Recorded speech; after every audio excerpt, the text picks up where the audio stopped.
Contrary to popular belief, OCD is much more than having an obsession with keeping things clean and tidy, or organizing everything by color order. OCD is far more complex than that. I'm your host, Lumi, and today on LuminaLens, we're going to shed some light on this commonly misunderstood disorder.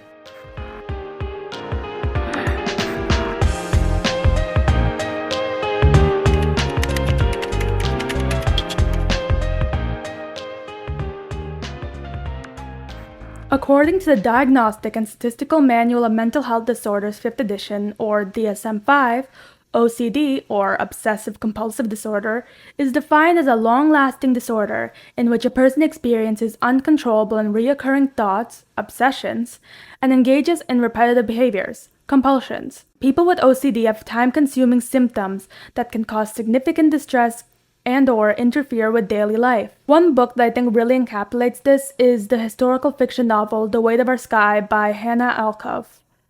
I'm 99% sure I pronounced that wrong, and I'm so sorry for that.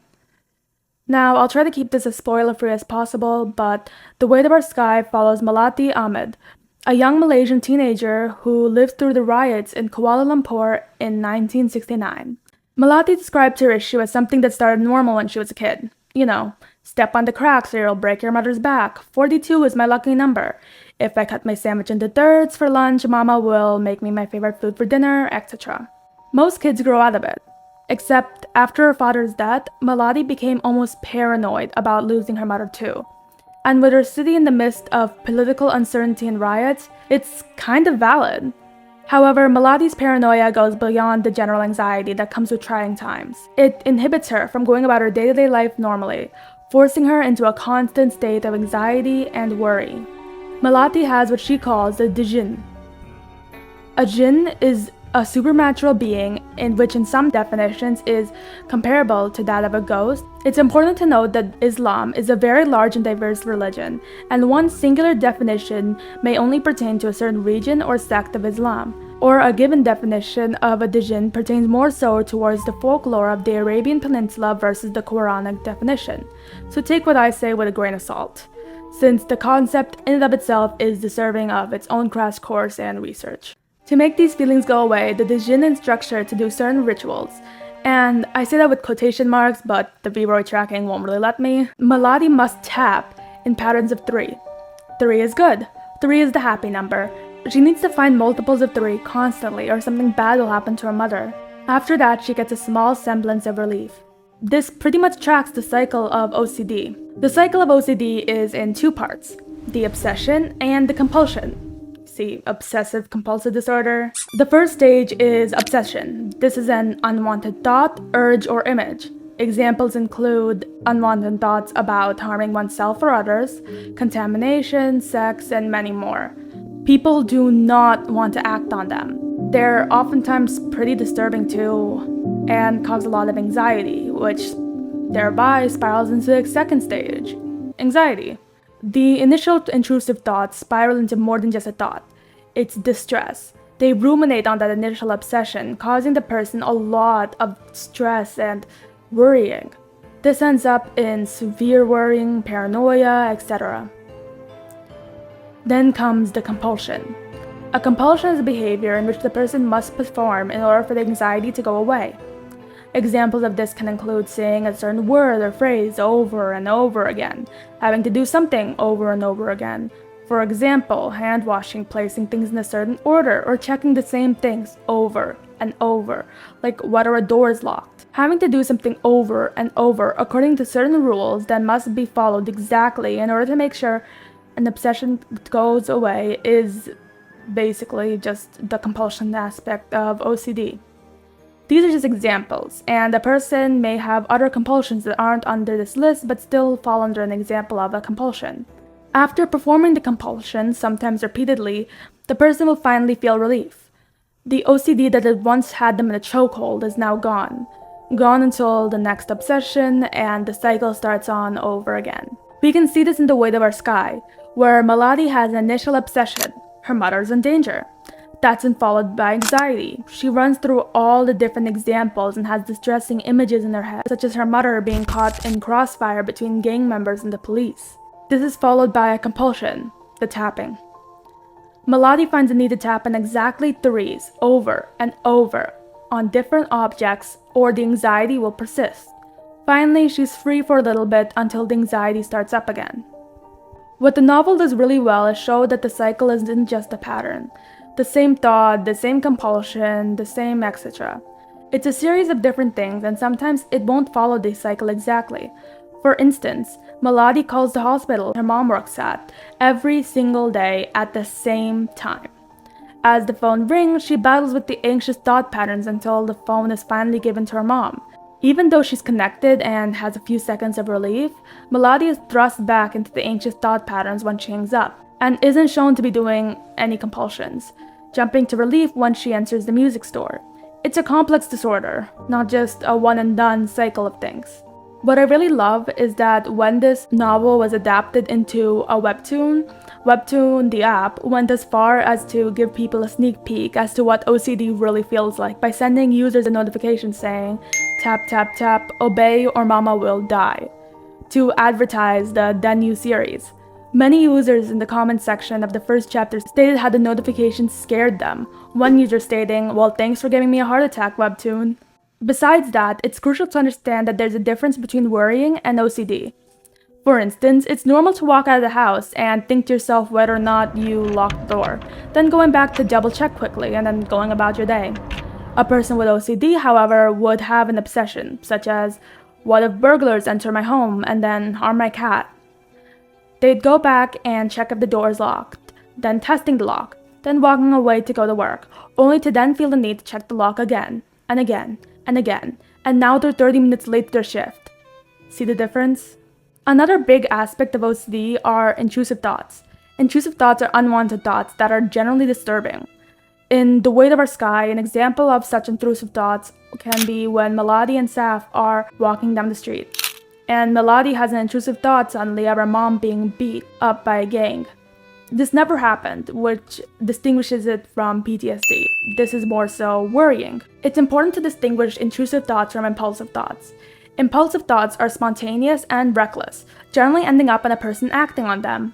Intrusive thoughts are generally disturbing, unwanted, and can make a person feel extremely guilty for having such thoughts in the first place. They do not want to act on them, and they do not want to have such thoughts. There's many subtypes / symptom clusters of OCD. Depending on who you talk to, they might use one terminology over the other. A person with OCD may display one or more of these symptom clusters along with other symptoms of OCD. Or they might display all of them, or just two. Again, it's a complex disorder that forms differently in every single person with OCD. Some of the symptom clusters that are most common include checking, contamination, which includes physical and mental contamination, symmetry, hoarding, and ruminations. Checking. Consistently checking to see if the door is unlocked or if the oven was left on. We went over an example of this with checking the door earlier. Contamination. Contamination fear is most often linked with obsessive compulsive disorder in the media and just when most people think of OCD. It's where obsessions related to germs, disease, and/or general uncleanliness and compulsions are typically related to washing rituals. Please keep in mind that this is separate from just being cleanly and a perfectionist. A person can wash their hands before every meal, have a generally clean Marie Kondo-style home, and be a perfectionist when they deep clean their house every other Saturday and still be a happy, healthy person without this disorder. A person with OCD, however, will touch something they consider contaminated, go wash their hands exactly 10 times in a row to try and get rid of the contamination. Or they might feel a bug graze their arm and have to scratch their skin to cleanse it of the bug. Their younger brother might have dipped saltine crackers into his glass of milk, and now that glass is contaminated and therefore can't be drunk from, or they themselves will be contaminated. You get the idea. The behavior is not fun. It's debilitating and throws the afflicted person into a constant state of anxiety and worry, despite they themselves knowing it's sometimes irrational. It impedes on their daily lives. That was physical contamination. Emotional contamination is a lesser-known symptom cluster of OCD in which the sufferer fears that contact with a person or a place will somehow contaminate and endanger them. The worry can be that the individual with OCD is at risk to take on the negative personality traits that the trigger person has, such as bossiness or nastiness or manipulation. or that the sufferer will take on another's entire personality. It is fairly easy for the person with OCD to identify the person who triggers their obsessions. Sometimes it can be a type of person who represents a disability that one fears contracting, such as a blind person or a person with deformed limbs. The trigger can also be a geographical location, such as a college, funeral parlor, or a cemetery. A link to the article I used when researching this can be found in the description, and I highly recommend reading the entire article because I don't think I did it justice with just that paragraph. I don't want to be reading out loud the entire article.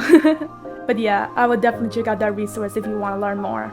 Symmetry is when a person's compulsions have to do with order and/or symmetry. For instance, having to keep everything in exactly color order, having to keep their pencils completely straight. Again, this is different from general perfectionism, as it is generally more severe and is debilitating to the person dealing with it, as it prevents them from going about their normal day-to-day lives. Hoarding. Hoarding is a persistent difficulty of getting rid of or parting with obsessions due to an irrational need to save the items. Obsessions include something bad will happen if they throw out those childhood mementos. They will lose a part of their identity if they get rid of personal items. Throwing out gifts they receive may put the person who gifted them in danger. They need to purchase or own a certain number of items. Hoarding can also occur outside of OCD, with some people suffering from only hoarding behaviors, as seen in hoarding disorder, or having hoarding as a symptom of another medical or psychological disorder. The main difference between hoarding in OCD and in a hoarding disorder is A, the cycle of OCD, and B, the person understands what they're doing is irrational, but the compulsion of hoarding they feel is the only way to quell the anxiety caused by the obsession. Ruminations. Similar to hoarding, ruminations is an aspect of OCD that is present in various other disorders such as ADHD, depression, certain anxiety disorders, and more. American Psychiatric Association defines rumination as repetitive thinking, dwelling on negative feelings and distress and their causes and consequences. For those with OCD, rumination is a form of compulsion. For instance, a person with OCD might have an obsession stemming from social anxiety. To get the anxiety to stop, they might constantly tell themselves, "Everyone hates me," as a compulsion/ritual in order to earn temporary relief. To sum up, it's thinking neutralizing thoughts in order to counter the obsessive ones. A person with OCD may display only a few or even all of the symptoms listed at different rates and intensities. OCD is a complex disorder with its forms manifesting differently in individuals afflicted by it. People with OCD generally understand that their obsessions are irrational to a point, but unfortunately that doesn't stop the anxiety from persisting. Some risk factors for OCD are genetics. People with direct family members who also suffer from OCD are more likely to have OCD or develop it at some point in their lives. Some scientists have found that mutations in the HSERT, or human serotonin transporter gene, can cause OCD when combined with heavy stressors such as trauma. Brain structure. Some scientists believe that OCD has to do with abnormalities in the brain circuitry, specifically in the base ganglia and striatum. I know I pronounced that wrong, and I am so sorry for that. Research suggests the OCD might also have to do with neurotransmitters, or chemicals that relay messages through various neurons in the brain. Serotonin and dopamine are commonly known forms of neurotransmitters, though there are more. If these chemicals are blocked or if there aren't enough of them in the brain, messages about doubt and worry seem to get stuck, replaying in the brain over and over. This is why people suffering from OCD generally have other disorders such as depression and anxiety as well.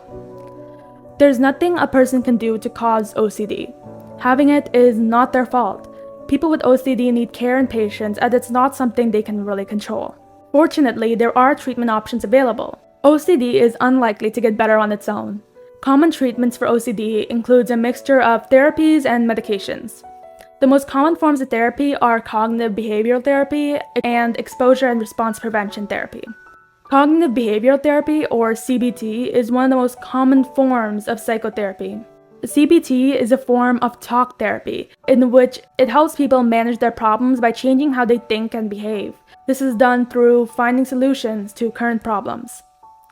Exposure and response prevention, gradually introducing common stressors / obsessions and having the patient not engage within the compulsion they usually would. For instance, a person who displays the mental contamination symptom might be asked to come in contact with the shirt they wore last time they came in contact with the person they deemed contaminated.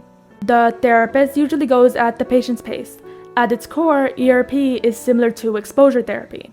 As for medications, selective serotonin reuptake inhibitors, or SRIs, are a drug class of medications that are most commonly used as antidepressants. Don't let the word antidepressant fool you though.